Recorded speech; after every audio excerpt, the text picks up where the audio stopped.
ආයුබෝවන් සුබ දවසක් හැමෝටම.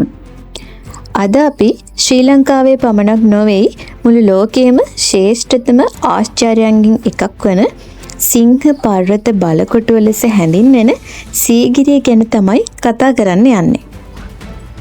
සීගිරිය පර්වතයකට වඩා ඉතාමත් ඉහළ කලාත්මක නිර්මාණයක්.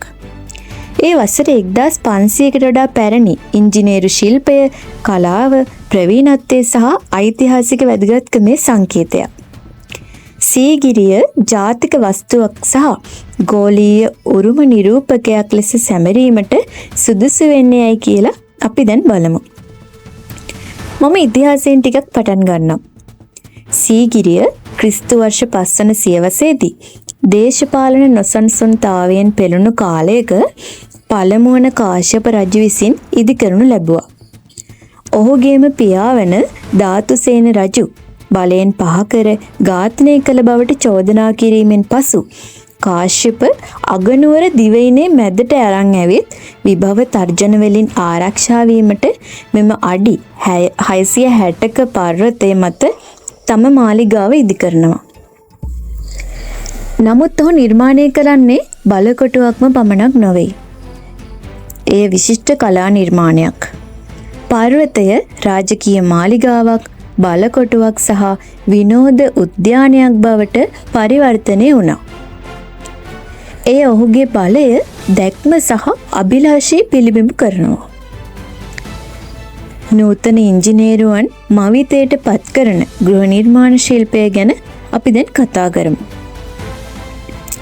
පර්වතයට කැටයම් කරන ලද දැවැන්ත පාද සහිත සිංහ හැඩති පිවිසුම බලකොටුවටෙහි නම ලබා දෙනවා. සිංහගිරිය සිංහ පර්වතය ලෙස පරිවර්තනය වෙලා අවසානයේදී සීගිරිය විදියට පරිවර්තනය වෙනවා. මුලින් ඔපදැමෝ කැටපත් බිත්තිය රජුට ඔහුගේ ප්‍රතිබිම්බය දැකගත හැකි වෙන පරිදි වසර 1000කට පෙර පැරණි ග්‍රැෆිටි තවමත් දකින්න තියෙනවා. ඇදහිය නොහැකි සමමිතිය සහ දියුණු වාරිමාර්ග ශිල්පීය ක්‍රම සමග නිර්මාණය කර ඇති ජල උද්‍යාන වැසි සමයේදී අදටත් අපිට දැක බලා ගන්න පුළුවන්. පඩිපෙළ, ආරක්ෂක කාමර සහ භූගත උමන් මාර්ග පවා ඒ කාලයට වඩා බොහෝ ඉදිරියෙන් සිටින සැලසුම්කරණයක් සහ නවීනත්වයක් පෙන්눔 කරනවා. මේඝලතා සහ විජ්ජුලතා ලෙස හඳුන්වන සීගිරි බිතුසිතුවම් ලෝක ප්‍රසිද්ධයි. ස්වභාවික වර්ණක වලින් පින්තාරු කර ඇති මෙම බිතුසිතුවම් දීප්තිමත් වර්ණ වලින් සහ ගලා යන ඇඳුම් වලින් අලංකාර කාන්තාවන් නිරූපණය කරන අතර කලාත්මක කුසලතා සහ සංස්කෘතික වටිනාකම් දෙකම ප්‍රදර්ශනය කරනවා. මෙම සිතුවම් පුරාණ සිංහල කලාවේ පැරණිතම ඉතිරි වැති උදාහරණ අතර වන අතර සීගිරිය බලකොටුවක් පමණක් නොව සුන්දරත්වයේ සහ නිර්මාණශීලීත්වයේ මධ්‍යස්ථානයක් බවට ඔප්පු කරනවා. ඔබ දන්නවාද 1982 දී සීගිරිය යුනෙස්කෝ ලෝක උරුම අඩවියක් ලෙස ප්‍රකාශයට පත් කරනවා. ඒ ජාත්‍යන්තර වැදගත්කම පිළිබඳ පැහැදිලි සලකුණක්. සෑම වසරකම සංචාරකයන් දහස් ගණනක් මෙහි පැමිණෙන්නේ පර්වතයක් දැකීමට පමණක් නොවේ, ශ්‍රී ලංකාවේ පුරාණ ශිෂ්ටාචාරය, එහි අභිමතය, එහි මහිමය, ප්‍රතිභාව අත්විඳීමට. සීගිරිය සංචාරක ආකර්ෂණයක් පමණක්ම නොවේ, එය අපට අපගේ කලාවේ ජීවමාන බව ඔප්නන්වාලන සංකේතයක්. දැන් මම විද්වතුන්, ඉතිහාසඥයින් සහ ආධ්‍යාත්මික චින්තකයින් අතර පවා විවාදයක් ඇති කරන ප්‍රශ්නයක් අහන්නම්.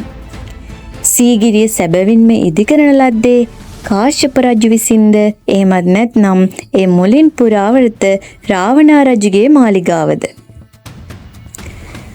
චූල වංශයට අනුව ක්‍රිස්තු වර්ෂ 473 සිට 495 දක්වා පාලනය කළ පළවෙනි කාශ්‍යප රජු සීගිරිය විශිෂ්ට මාලිගාවක් සහ බලකොටුවක් බවට පරිවර්තනය කිරීමේ ගෞරවය නිල වශයෙන් ලබා ගන්නවා. තම පියා බලයෙන් පහ කිරීමෙන් පසු කාශ්‍යප අනුරාධපුරය අතහැර සීගිරිය මත තම රාජකීය ආසනය ගොඩනැගීමට ගත් තීරණය චූල වංශයේ පැහැදිලිව සටහන් වෙනවා.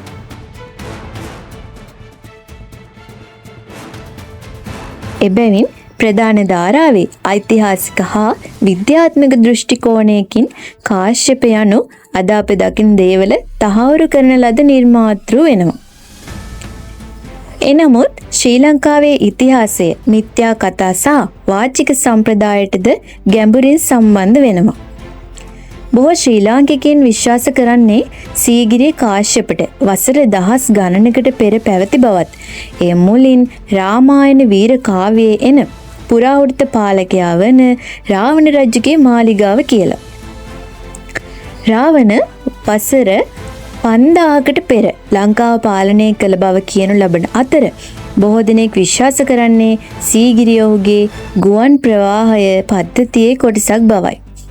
සමහර විට ඔහුගේ පියාඹන යන්ත්‍රය අපි හැමෝම දන්නවා දඬුමොනර යන්ත්‍රය සඳහා ගොඩ බෑමේ ස්ථානයක් විය හැකි බව තමයි ගොඩක් දෙනා විශ්වාස කරන්නේ. සමහර පර්යේෂකයන් තර්ක කරන්නේ දැවැන්ත පර්වතය සංකීර්ණ පිරි සැලසුම සහ දියුණු නිර්මාණය කාශ්‍යපගේ පාලනයේ වසර 18 තුල පමණක් නිර්මාණය කළ නොහැකි බවයි. එයින් නැඟවෙන්නේ ඊට පෙර අරමුණක් තිබෙන්නට ඇති බවයි. පුරාණ ජනප්‍රවාදයේ රාවණා විද්වතෙකු ඉංජිනේරුවෙකු සහ බලවත් රජෙකු ලෙස සැලකනවා. සීගිරියේ ශ්‍රේෂ්ඨත්වය ඔහුගේ පුරාවෘත්තයට අනුකූල කරනවා. මෙම න්‍යායට පුරාවිද්‍යාත්මක සාක්ෂි මගින් සහාය නොදැක්වුවත් ඒ ශ්‍රී ලංකාවේ සංස්කෘතික අනන්‍යතාවය සහ ආධ්‍යාත්මික කතන්දරයේ මූලික අංගයක්. ඒ සීගිරියේ ඉතිහාසයට පමණක් නොව අභිරහසට සම්බන්ධ කරනවා. ඉතින් ඔබ හිතන්නේ කුමක්ද? සීගිරිය ඉදිකලේ කාශ්‍යප රජුද? එහෙමත් නැත්නම් රාවණාද? ඔබගේ අදහස් පහලින් කමෙන්ට් කරන්න. තවත් මේ වගේ වැදගත් වටිනා වීඩියෝ නරඹන්න අපේ YouTube නාලිකාව subscribe කරලා තියාගන්න. ඒත් එක්කම ආයෙ දවසක මේ වගේ වටිනා වීඩියෝ එකකින් හමු වෙමු. වාහනයක් ගන්නයි විකුණන්නයි හදා ගන්නයි ඇඟිලි තුඩේ දුරින් ලංකාවේ තියෙන හොඳම තැන Rapid.lk